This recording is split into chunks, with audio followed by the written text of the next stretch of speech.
Welcome again, my fellow Elder Scribers. Not sure if that's a real word. Elder Scribers. Pretty sure it is.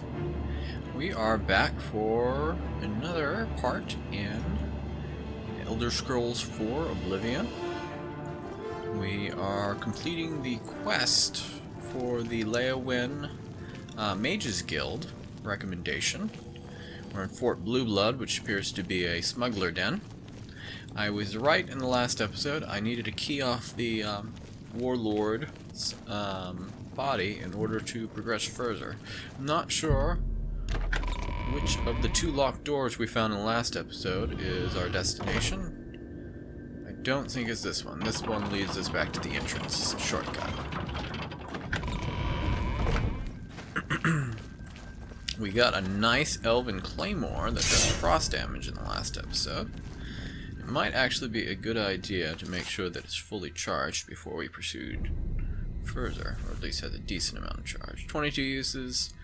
I think that'll last us the rest of this dungeon.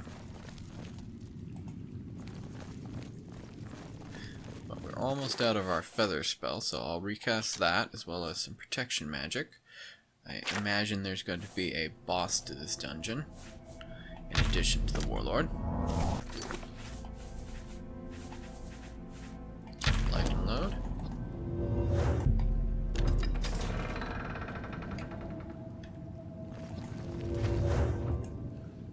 And I suspect that it's going to be a spellcaster.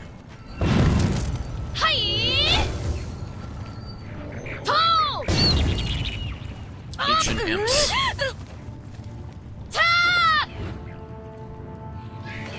He's trying to kick me.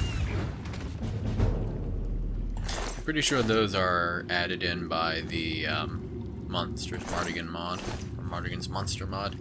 I don't think that they had that high level of imps before.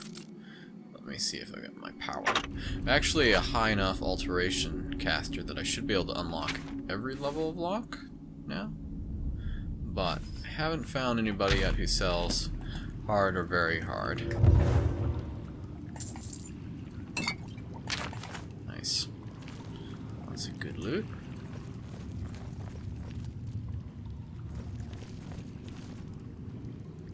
Oh, we're gonna have to do it the old-fashioned way.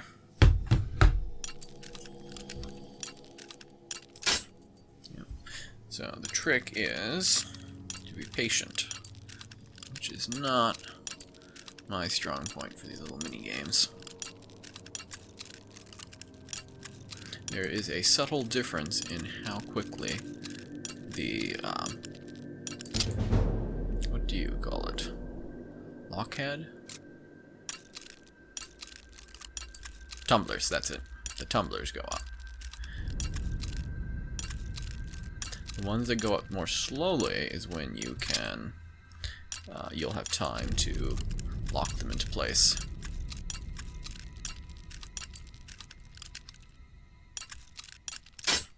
But, as you can see, I have trouble distinguishing when it's going up more slowly.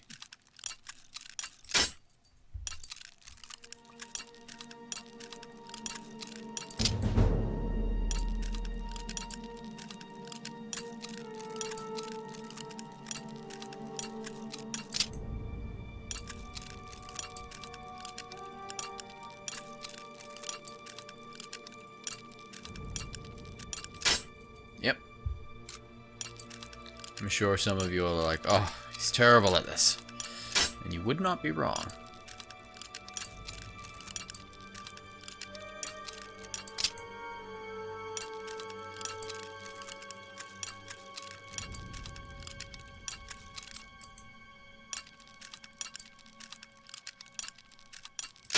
See?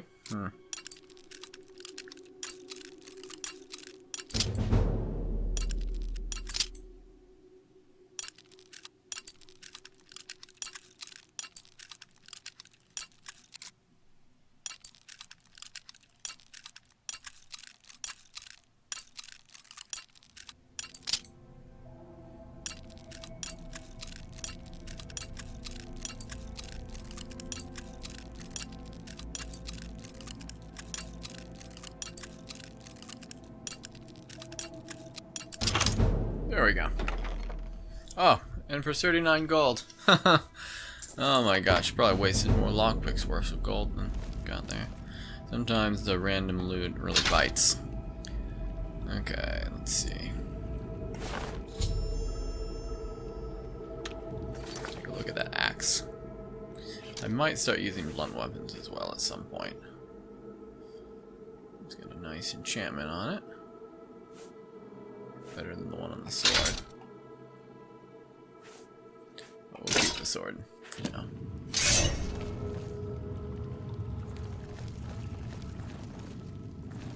Look, just stop right there, all right? I can't let you leave with that amulet. I need it right now.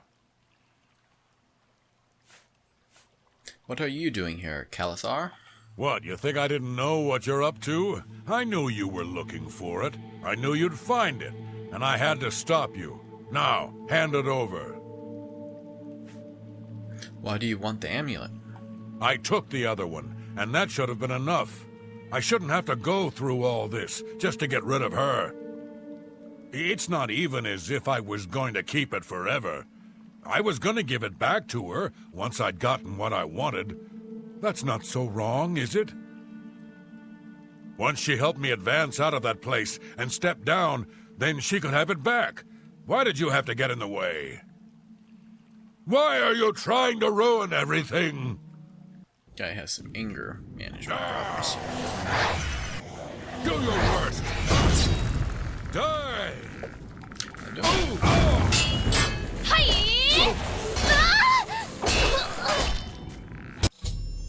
The necromancer too. That's sinister. Looks like his dagger's already falling out of his hand. I haven't even finished my blow. Okay, I've defeated him. He was attempting to manipulate a Degale. Or Degale. I got his key. He's got some trash on him.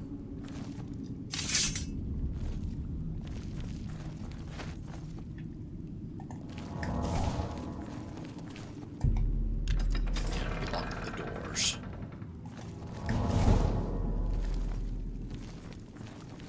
Okay. I'm gonna grab some loot and sell it. Or rather, to sell. I don't think there's anything down there. Probably the stuff that would be worth the most money would be the Ebony armor, and it looks like he despawned. Oh well.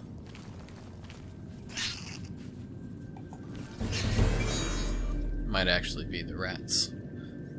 I know that in Mardigan's Monster Mod, carrion rats will show up and make bodies disappear. That might be what made them disappear.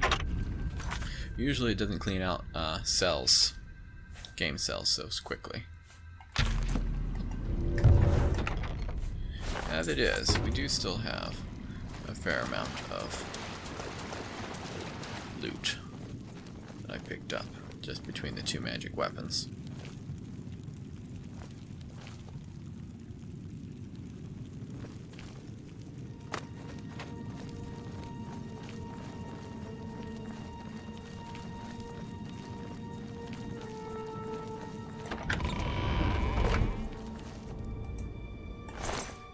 Grab some of this stuff.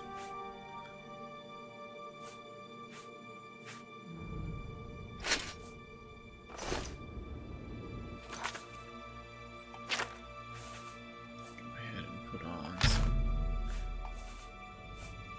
of these feather spells.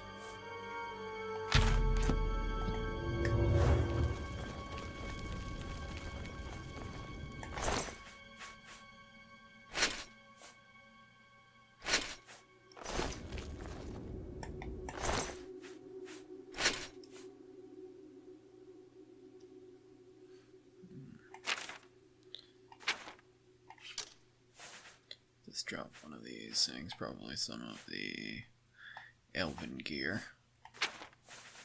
It's not worth as much. Well, actually it might be. I'll drop the dwarven stuff.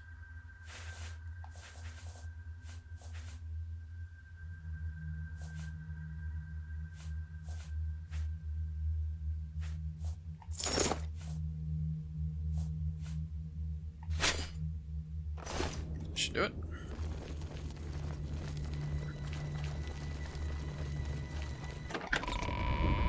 But we really need to swap out some of the heavy armor for light armor.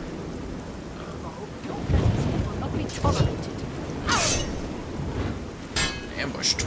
Bandits. With much lower leveled gear than I'm used to fighting at this point. Shouldn't be a problem. You can attack quickly though.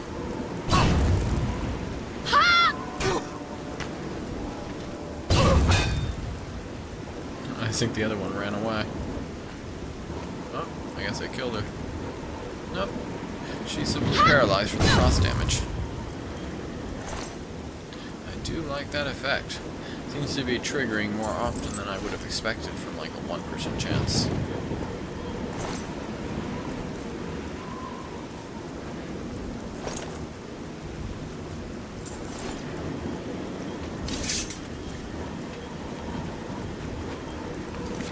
Okay. Just fast travel back to the Mage's Guild. I think I'll save before I fast travel, since when the game crashes, it's usually transitioning between areas.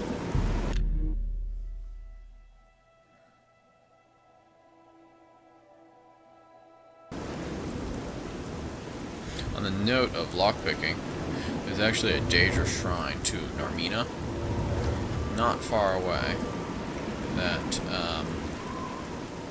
we could technically get to. I think you can start the quest at level like 5. It gives you a skeleton key that makes so that you can just spam the auto pick like crazy, and you'll succeed in unlocking any lock. It puts your moves up your skill by like 50 points. So as long as you have at least, I think, 20-25 in the lock picking skill, you'll never have to worry about a lock pick breaking again. It's pretty cool. I often do that, but this time I thought I'd just rely on magic.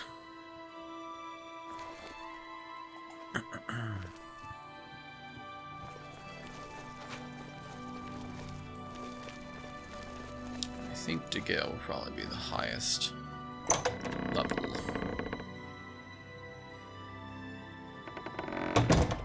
Yep, there she is. Nothing has changed, child. The voices still cry out, and I am unable to hear. If they can be sealed away, our work may begin. Luckily for you, I found you an amulet to replace the one stolen from you.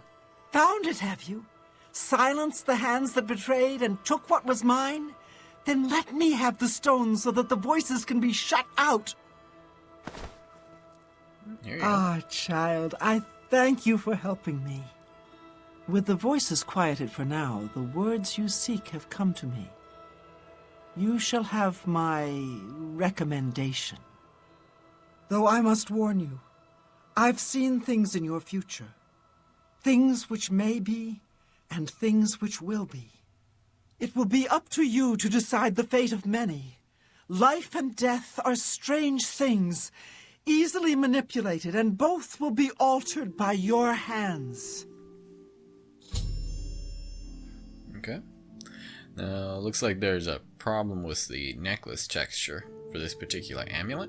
You can see that it's sort of floating above her collarbone, but it's not actually touching her neck. So how would it be hovering up there? Magic. Okay, well, we've got her recommendation. We might come back to her at some point. She is the master of mysticism training.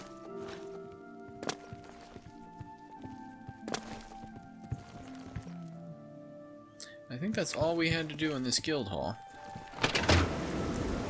So, I think what I'll do now is,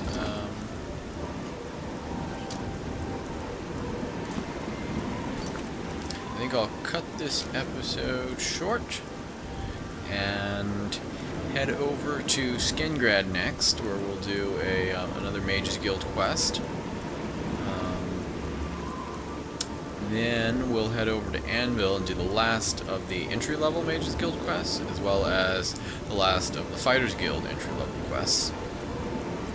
Then probably after that we'll head over to Kvatch to pick up the Emperor's heir. I think that we've gained the connections, and Karina would probably feel like she's spent enough time running around doing other stuff that she's probably not being tailed. So we'll be back shortly with another episode to do that.